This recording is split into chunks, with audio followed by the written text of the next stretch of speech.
Rossiyskiy plita yaxshimi yoki ispanskiymi? Ikki xil plitani ishlab chiqarish ham ikki xil, foydalanish ham ikki turga bo'linadi. Bittasida ishlab chiqarish qulay bo'lsa, ikkinchisini foydalanish qulay hisoblanadi. Rossiyskiy plitani ishlab chiqarishdagi murakkabligi ichiga armatura tashlanadi, armaturani qizdirib tortiladi.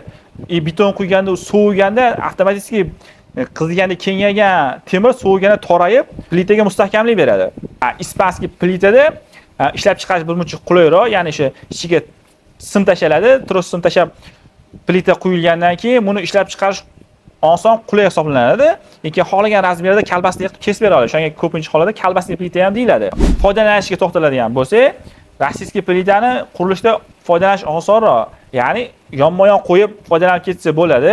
Ispanskiy plitada yonma-yon qo'yib bo'lmaydi. Uni orasini ochib, seysmopoyez quyib foydalanish kerak.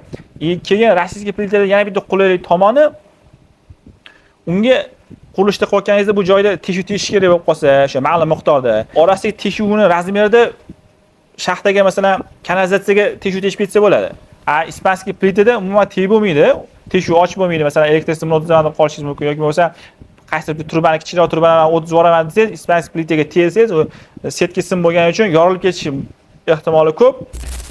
Endi yana bitta joyga e'tibor berish kerak. Plita o'tganda uni sexga borganda ko'rish kerak, qanaqa sharoitda quritiladi.